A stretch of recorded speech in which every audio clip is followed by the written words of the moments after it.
শুরু করছি আজকের গল্প নারায়ণ গঙ্গোপাধ্যায়ের লেখা দুর্ধর্ষ মোটরসাইকেল।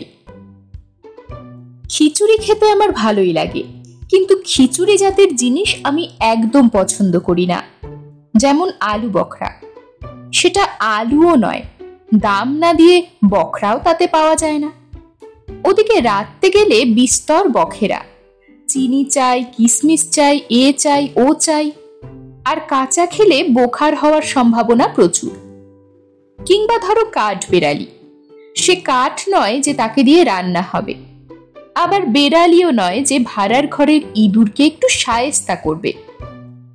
সেই জন্যেই মোটর সাইকেল দেখলেই আমার কেমন খটকা লাগে।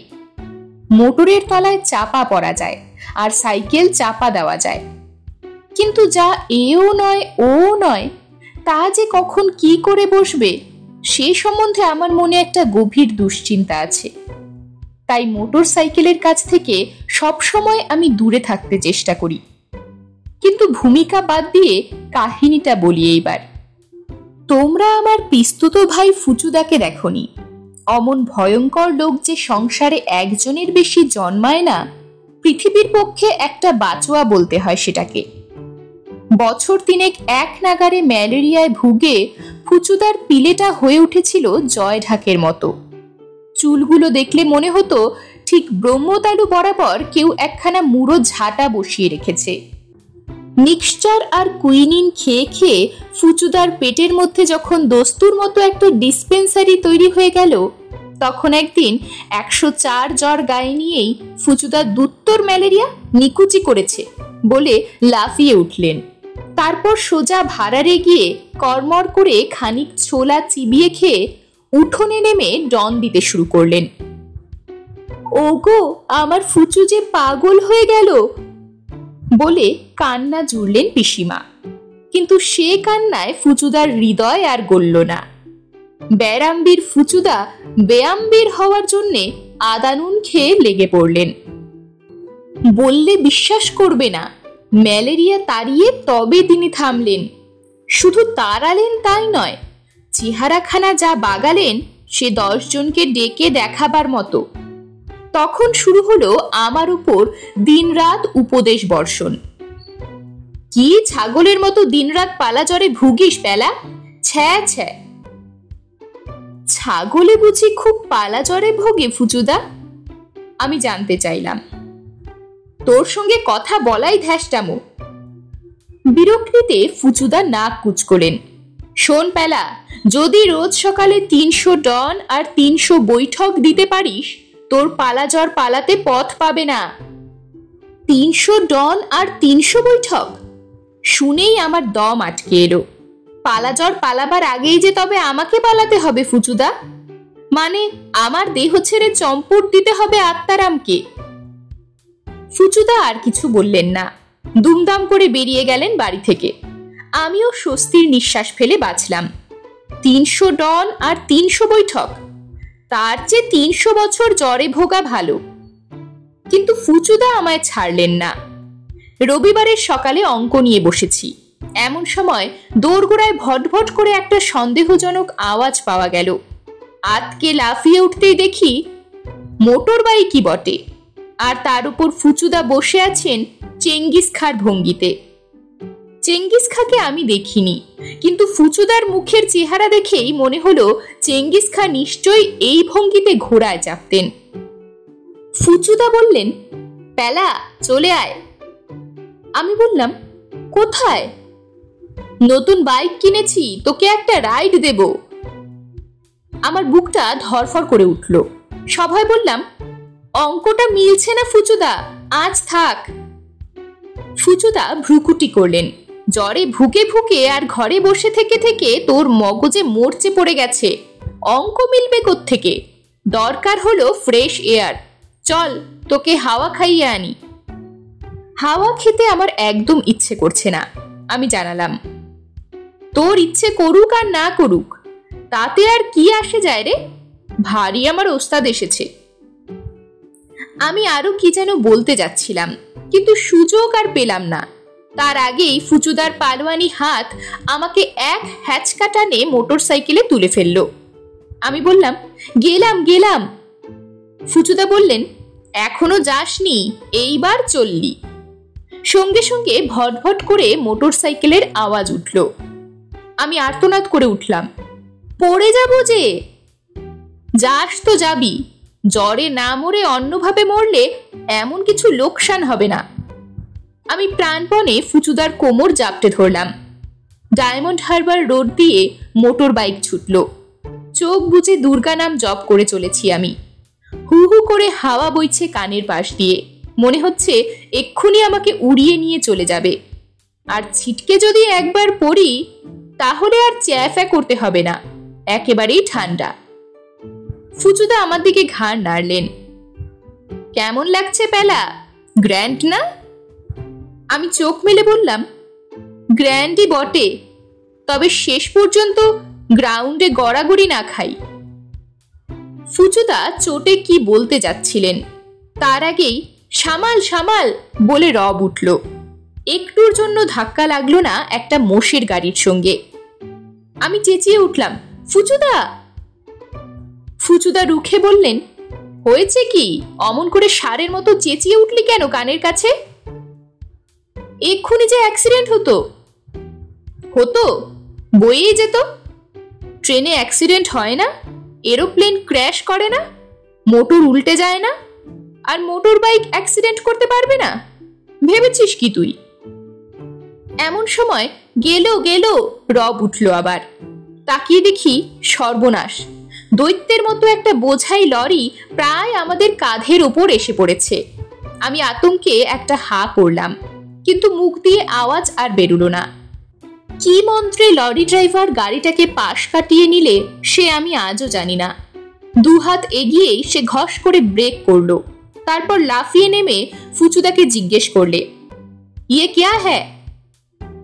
ফুচুদা বললে, মোটর বাইক হ্যাঁ। ড্রাইভার কি বলতে গেল তার আগেই 25 মাইল বেগে আমাদের মোটর বাইক ছুট লাগালো। আমার কানের পাশ দিয়ে বো করে বেরিয়ে গেল এক টুকরো ইট। লরি ড্রাইভার ঢিল ছুটছে। খানিক চুপচাপ, প্রাণের আশা ছেড়ে দিয়েছি। দুটো ফাড়া কাটলো, তিনটেরটা কাটলে হয়।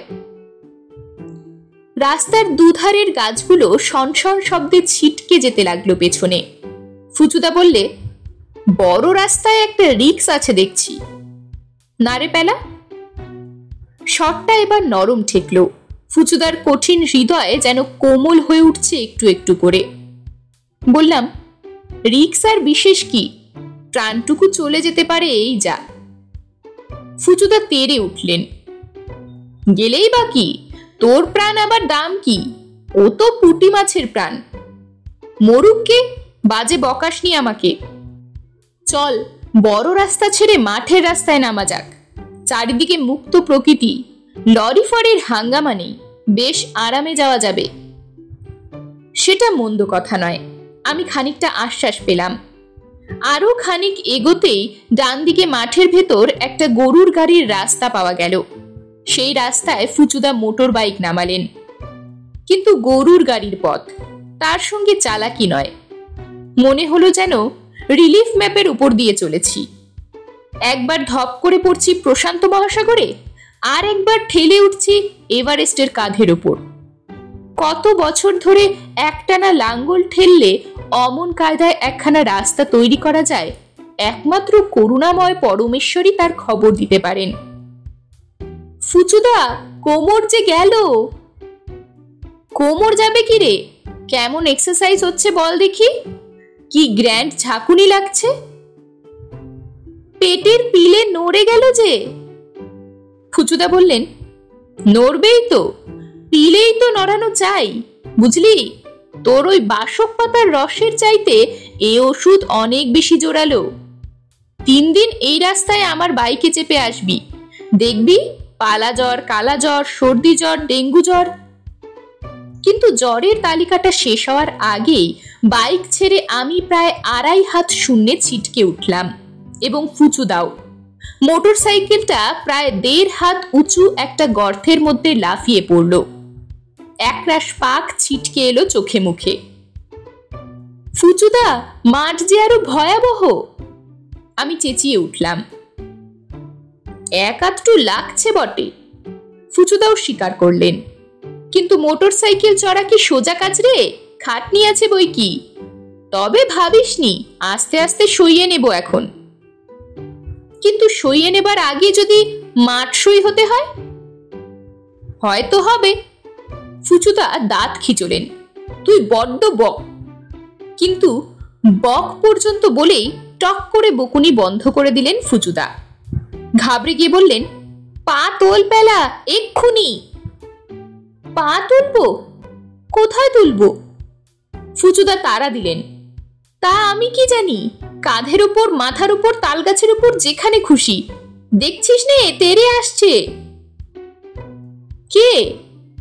জিজ্ঞেস করতেই দেখতে পেলাম খ্যাক খ্যাক করে বিতিকিচ্ছিরি আওয়াজ তুলে তীর বেগে আমাদেরই দিকে ছুটে আসছে একটা খেকি কুত্তা।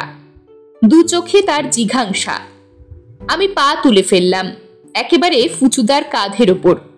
ফুচুদাও হ্যান্ডেলে পা তুলে আমায় বললেন, তারা পেলা, কুকুর তারা। কি করে তাড়াবো? ঢিল মার। কোথায় পাবো ঢিল? তাও তো বটে। ফুচুদা বললেন, তবে মিষ্টি কথায় ভোলা, বাড়ি যেতে বলে দে। বল না একটা ছড়া টড়া। ছড়া টড়া? আমি চেঁচিয়ে উঠলাম, হাট্টিমা টিম টিম তারা মাঠে পারে ডিম। শুনে কি হলো বলা যায় না। কুকুরটা থমকে গেল, আর একবার খ্যাক করে ডাক দিয়েই উল্টো মুখে ছুটে চলে গেল।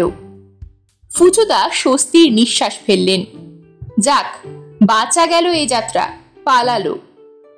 আমি বললাম, পালাবে কেন?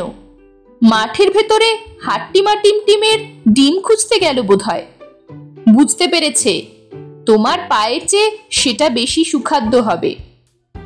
ফুচুদা রেগে বললেন, পাকামি করিসনি। আমার পা তোদের মতো বাজে পা নয়। কিন্তু কি মনে করে তুই এখনো গুরুজনের কাঁধে ঠ্যাং ছড়িয়ে রেখেছিস শুনি?